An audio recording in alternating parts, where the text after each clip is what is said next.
नमस्कार साथियों, welcome to बाबा बाजार यूट्यूब चैनल। और आज अपन चर्चा करने वाले हैं क्या एचडीएफसी सुपरस्टार है या फिर बेकार है। क्या करे जो लंबे समय से इंतज़ार कर रहे हैं निवेशक, जो पिस रहे हैं लगातार।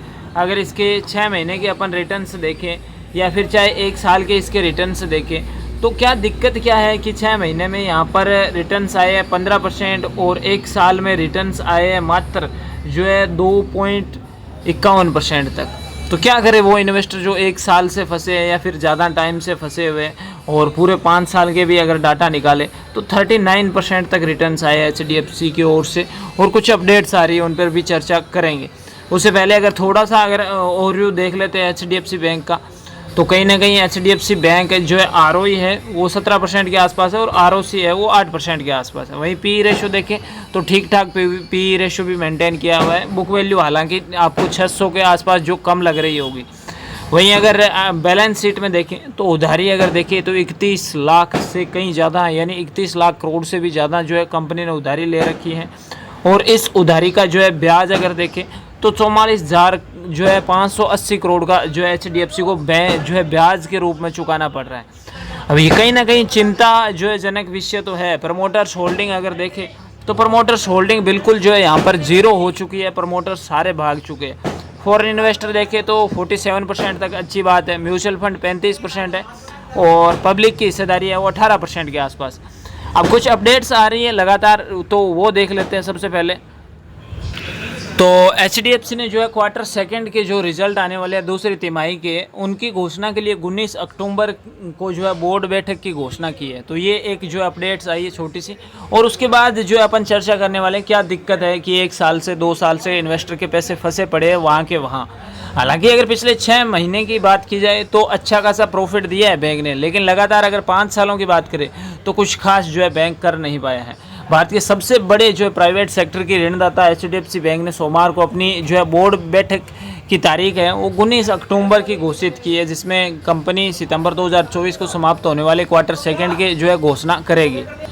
तो ये है वो अपडेट्स जो मैं बताने वाला था। एचडीएफसी बैंक से सुपरस्टार है या बेकार, लंबा इंतजार करने वाले जो है निवेशक क्या करें। एटलीस्ट यहाँ पर बजाज हाउसिंग जो फाइनेंस की दमदार लिस्टिंग के अलावा अगर आज शेयर बाजार में एक बड़ी खबर आई है जो निवेशकों की फिक्र बढ़ा सकती है, वो एचडीएफसी पर जो है म्यूचुअल फंड का भरोसा भी कम हो गया। अगस्त महीने में अगर देखिए ना, म्यूचुअल फंड्स ने ध्यान रखना 8,200 करोड़ रुपए के शेयर है वो एचडीएफसी में से जो है बेच कर निकल गए हैं वो।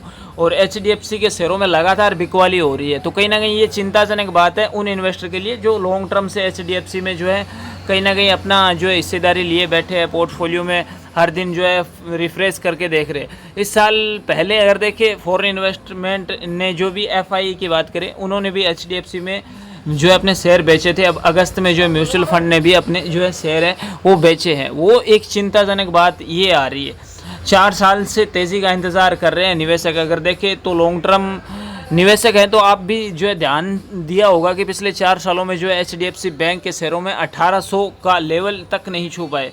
साल 2021 में ये शेयर है वो 1730 1750 के बीच पिस रहा है 2021 से ये शेयर बार बार। ऐसे में जो है म्यूचुअल फंड पर भी जो है परफॉर्मेंस का प्रेशर होता है इन्वेस्टर का, जिसकी वजह से वो थक हार कर जो है एचडीएफसी में से निकल रहे हैं। अगर मैं बता दूं 41 जो है म्यूचुअल फंड का निवेश था, उसमें से 23 है वो ऑलरेडी जो है उन्होंने अपनी हिस्सेदारी घटा दी है। तो ये थोड़ा सा एक चिंताजनक बात है। शेयर बेचने वालों में अगर देखें कोटक महिंद्रा हो गया, जो है क्वांट म्यूचुअल फंड हो गया, एसबीआई म्यूचुअल फंड हो गया, ये से बड़े नाम हैं जिन्होंने एचडीएफसी पर से अपना भरोसा है वो टूट गया उनका और वो बाहर निकल रहे हैं कहीं ना कहीं। वहीं अगर देखें इस साल जनवरी से जुलाई के बीच म्यूचुअल फंड्स ने अपनी 45,000 करोड़ रुपए के जो है शेयर है वो बेच दिए। लेकिन ये शेयर अपनी रेंज से जो है निकल कर नहीं आ रहा है, क्योंकि जनवरी से जुलाई के बीच में जो है म्यूचुअल फंड ने इसमें 45,000 करोड़ रुपए के शेयर खरीदे थे, फिर भी ये रेंज से बाहर नहीं आया। तो इसी वजह से थक हार कर कहीं ना कहीं ये 23 जो म्यूचुअल फंड है इन्होंने अपनी हिस्सेदारी है वो वापस ले ली है। और यहाँ पर जो है अगर देखें तो जो है इन्होंने अपने शेयर है वो बेच दिए है। तो ये एक चिंताजनक बात है एचडीएफसी और उन सभी के इन्वेस्टर के लिए जिन्होंने एचडीएफसी में जो है यहाँ पर इन्वेस्टमेंट कर रखा है। तो कहीं ना कहीं अगर देखें कुछ ब्रोकरेज का जो हाउस है उनका भरोसा अभी भी इस शेयर पर बना हुआ है। नॉर्मन बोंग की अगर बात माने तो HDFC के शेयरों में जो है 2095 का टारगेट दिया है, जो इसके मौजूदा शेयर प्राइस से भी 26% ज़्यादा है। तो हो सकता है अगर पेशेंस रखते हैं तो आगे आने वाले टाइम्स में क्या जो है टारगेट्स रहेंगे वो मैं डे टू डे आपको अपडेट करता रहूँगा। लेकिन म्यूचुअल फंड ने अपनी हिस्सेदारी बेची है, तो कहीं ना कहीं अगर देखें तो अगस्त वाले महीने में तो ये एक चिंताजनक बात है। 8,200 करोड़ रुपए के शेयर बेचे हैं तो काफ़ी बड़ा अमाउंट होता है, और HDFC पर डेफिनेटली फ़र्क इससे पड़ेगा। शेयर हो सकता है डाउन भी आ जाए, और भी वो जो भी छोटी बड़ी अपडेट रहेगी बाबा बाजार आपको प्रोवाइड करवाता रहेगा। तो सब्सक्राइब करके बेल आइकन प्रेस कर दो ताकि आपको नोटिफिकेशन मिलते रहे। और फ्री में डीमैट अकाउंट खोलना है तो एंजल वन की लिंक है वो डिस्क्रिप्शन में मिल जाएगा, आप अपनी इन्वेस्टमेंट जर्नी है वो स्टार्ट कर सकते हैं। तो जय हिंद, वंदे मातरम।